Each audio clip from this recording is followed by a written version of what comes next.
हाँ, तो मेरे प्यारे दोस्तों कैसे हैं आप लोग? उम्मीद करता हूँ आप सब लोग बहुत बढ़िया होंगे। और आज हम बात करेंगे एक्सेल के एक बहुत बड़े लार्ज डाटा के बारे में जिसके अंदर बहुत सारे ब्लैंक सेल्स या ब्लैंक रोज़ हैं और उसको हम लोग वन बाय वन डिलीट करते हैं जो कि बहुत टाइम कंज्यूमिंग है। आज मैं आपको बताऊँगा कि कैसे आप ईज़िली ब्लैंक सेल्स या रोज़ को डिलीट कर सकते हो और अपने टाइम को सेव कर सकते हो। तो चलो बताता हूँ। तो चलो पहले चलते हैं अपने एक्सेल डाटा के ऊपर।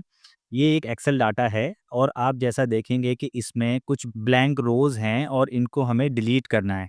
अब नॉर्मली लोग क्या करते हैं ऐसे करके वन बाय वन इसको डिलीट करते हैं, राइट? बट अगर ये डाटा बहुत बड़ा है तो ऐसे वन बाय वन करने में बहुत टाइम लग जाएगा। अगर आपकी 1 या 2 सेल्स हैं या फिर रोज़ हैं तो आप उसको इस तरीके से डिलीट कर सकते हैं, बट बड़े डाटा में करना ये पॉसिबल नहीं है। तो इसके लिए आपको क्या करना है मैं बताता हूँ आपको। आपको क्या करना है, सबसे पहले तो जो भी आपका लार्ज डाटा है वहाँ पर आपने एक बार क्लिक कर लेना है सेल पे, किसी भी सेल पे क्लिक कर लेना है। देन आपने प्रेस करना है control plus G, go to. जैसे ही आप कंट्रोल प्लस जी को क्लिक करेंगे तो आपके सामने गो टू खुल जाएगा और इस पे आप देखेंगे एक स्पेशल। इस स्पेशल पे आपने क्लिक करना है और यहाँ पे आप देखेंगे ब्लैंक्स। इस ब्लैंक पे आप क्लिक करके इसको ओके कर दीजिए। जैसे ही आप इसको ओके करेंगे तो आप देखेंगे आपके डाटा के अंदर जितने भी ब्लैंक सेल्स या रोज थी वो ऑटोमेटिकली सिलेक्ट हो गई हैं। अब आपने क्या करना है, आप या तो इसको अपने होम टैब पर यहाँ पर आप देखेंगे एक डिलीट का ऑप्शन है। इस डिलीट पे क्लिक करके आप इसको डिलीट शीट्स रो पे अगर आप क्लिक करेंगे तो आप देखेंगे आपके ब्लैंक सेल्स या रोज ऑटोमेटिकली डिलीट हो गई है। या फिर इसका एक शॉर्टकट भी है। शॉर्टकट क्या है, जैसे कि ऑटोमेटिक आपका सारा सिलेक्टेड है, आपने क्या करना है कंट्रोल प्लस माइनस प्रेस करना है। जैसे ही आप कंट्रोल प्लस माइनस प्रेस करेंगे तो आप देखेंगे कि आपके सामने यहाँ पे एक ऑप्शन खुल गया है। यहाँ पे एंटायर रो पे क्लिक करके ओके कर दीजिए और आपका सारा का सारे जितने भी ब्लैंक सेल्स थे वो डिलीट हो जाएंगे। ओके गाइज, ये तो है कि आपके पास ब्लैंक रोज थी तो आपने इसको इस तरीके से डिलीट कर लिया। अब कुछ लोग कहेंगे कि यार ज़रूरी थोड़ी है हम पे सारी ब्लैंक रोज़ ही हों। कई बार बीच में कुछ पर्टिकुलर सेल्स में भी ब्लैंक होता है। तो उस सिनेरियो में हम उन ब्लैंक्स रोज़ को कैसे डिलीट करेंगे? तो मैं हूँ ना, मैं बताता हूँ वो कैसे करेंगे।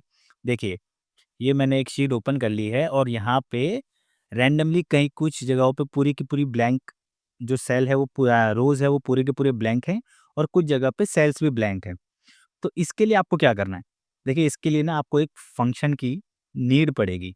और फंक्शन क्या है, लेट्स से हम ये जो लास्ट कॉलम है इस पे क्लिक करके यहाँ पे इसको हम दे देते हैं एक फॉर्मूला जिसे कहते हैं काउंट ए।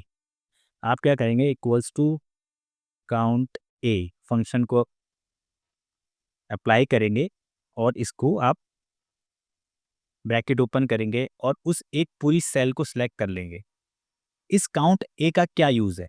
काउंट ए का यूज़ ये होता है जिस भी आप रेंज को सिलेक्ट कर रहे हैं, उस रेंज के अंदर कितने सेल्स पे कुछ न्यूमेरिक या अल्फ़ाबेटिक या कुछ भी लिखा हो, उनको वो काउंट करता है कि इस इतने पर्टिकुलर सेल्स के अंदर ये लिखा हुआ है। जैसे मैंने टॉप रो जो है सिलेक्ट कर लिया और ब्रैकेट क्लोज़ किया, एंटर किया तो ये दिखा रहा है कि 8 सेल्स ऐसे हैं उस टॉप रो में, जिन पे कुछ ना कुछ लिखा हुआ है।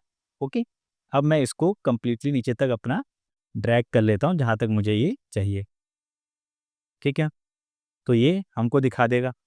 अब रिमेंबर, जिस भी रेंज में किसी सेल में कुछ ना कुछ लिखा है, तो जो पर्टिकुलर्स रोज़ हमारी ब्लैंक है उस पे ऑटोमैटिकली 0 लिखा हुआ आ जाएगा। अब आपने क्या करना है, आप इस पे लगा दीजिए फ़िल्टर। फ़िल्टर लगा के सिलेक्ट कर लीजिए आप पर्टिकुलर 0 वाले सेल्स।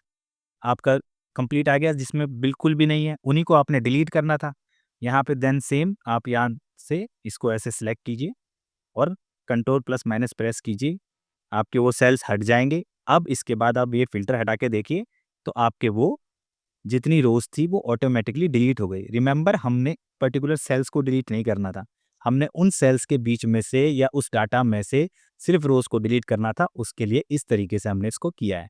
ओके? उम्मीद करता हूँ इन्फॉर्मेशन पसंद आई होगी और अगर वीडियो अच्छी लगी है तो इसको लाइक कर दो, चैनल को सब्सक्राइब कर दो।